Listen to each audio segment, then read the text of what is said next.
For years, Wout Van Aert has been seen as one of cycling's most electrifying and versatile stars, a rider equally at home on the cobbles of Flanders as he is in mud during a cyclocross race or even the high mountains of the Tour de France. Van Aert has showcased his immense versatility as a rider, winning across a number of different disciplines and terrain, and as a result that made him a fan favorite. However, in recent times, struggles have led to questions about whether he's still the same dominant force as he once was, and his heartbreaking loss at Dwars Vlaanderen is just the latest chapter in a turbulent year that has seen him battle back from injury, pressure and self-doubt. Should we be worried about Wout Van Aert? Before we start the video, make sure to hit the like button and subscribe to the channel here on the Cycling Dane, and why not check out our other video where we compare Mathieu van der Poel and Tadej Pogačar. Wout Van Aert's rise to the top of the sport has been nothing short of spectacular. Starting as a cyclocross prodigy,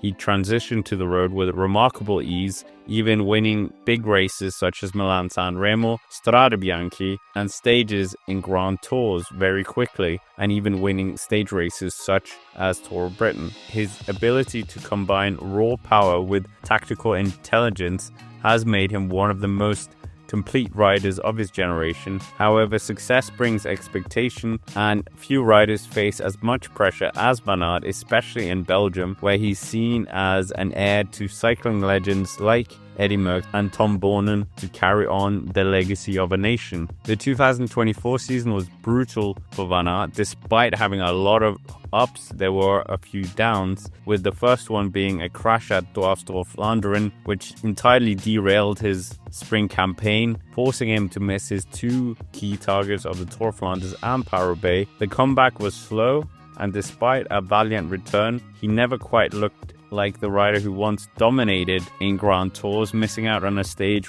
win in the Tour de France and even crashing at the Olympics as well. Just as it seemed like he was rediscovering his form at the Vuelta a España, where he won 3 stages, disaster struck as he crashed on a descent very heavily, cutting short his Grand Tour ambitions and forcing another lengthy recovery. With a long winter recovering from that crash, he was desperate to prove himself once more, but the weight of expectations appears to be heavier than ever. At Klassiker Hayen, it seemed like he was going to be the key card for Visma Lease Bike, but very quickly inside the race, his role switched from leader to domestique, and that was not what the fans wanted and were expecting in this race. He then, in the opening Belgian weekend, didn't perform as well as expected.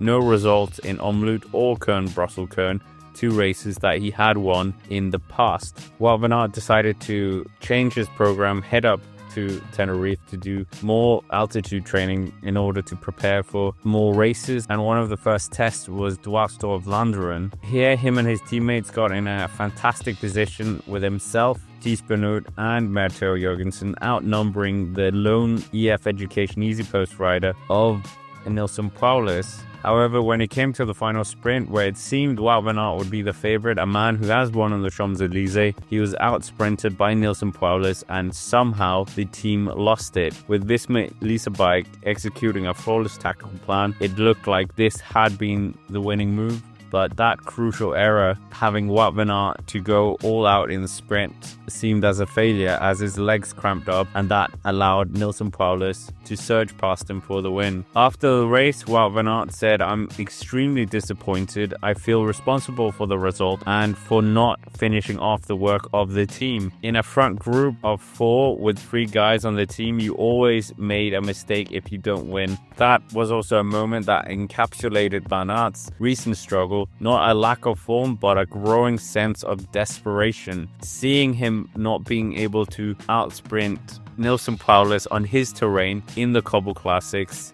was very bad to see, to say the least. Cycling, as we know, is as much a mental battle as it is a physical one. Van Aert has always been a perfectionist, but with every near miss, this pressure builds. He has faced criticism from Belgian media and former professionals and fans for failing to convert opportunities into victories, particularly in the monuments in the past, where he has so often been a contender but not a winner.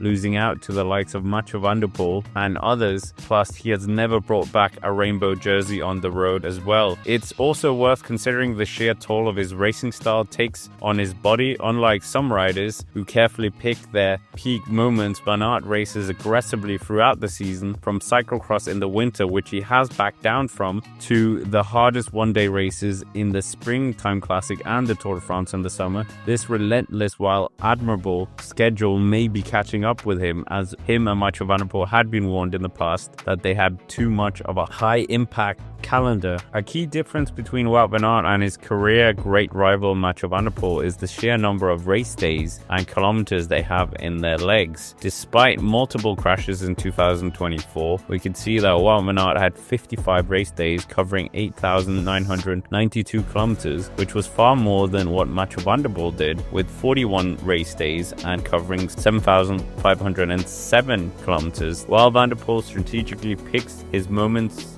to peak, Van Aert shoulders the dual burden of both being a team leader in the one-day races and some of the small stage races, and a selfless workhorse in the Grand Tours for key targets for the team, because for Visma Lease Bike, the biggest goal is still winning the Tour de France, and that is potentially a drawback for Wout Van Aert within the team. This relentless schedule, combined with his all-in attacking racing style, makes his road to victory far more grueling, and also the road to recovery more pressured in a way. The crashes at Dwars Vlaanderen last year, the Olympics and the Vuelta a España were brutal reminders of the consequences of bike racing, and the recovery process might be longer than expected, and Wout Van Aert's body might have felt the toll. And of course, he also had a very bad crash in the 2019 Criterium du Dauphiné. While it's easy to overanalyze a single race, Van Aert's struggle in recent times does raise questions. Is he pushing it too hard? Does he need more recovery? Or is the pressure taking a toll? Or is it just a rough patch that he will overcome, and potentially he will be up there in the big races that he wants and in the Tour de France as well? But as we know, a single big victory can turn his whole momentum upside down and instantly get him back to where he belongs. But for now, there is a lingering sense of uncertainty about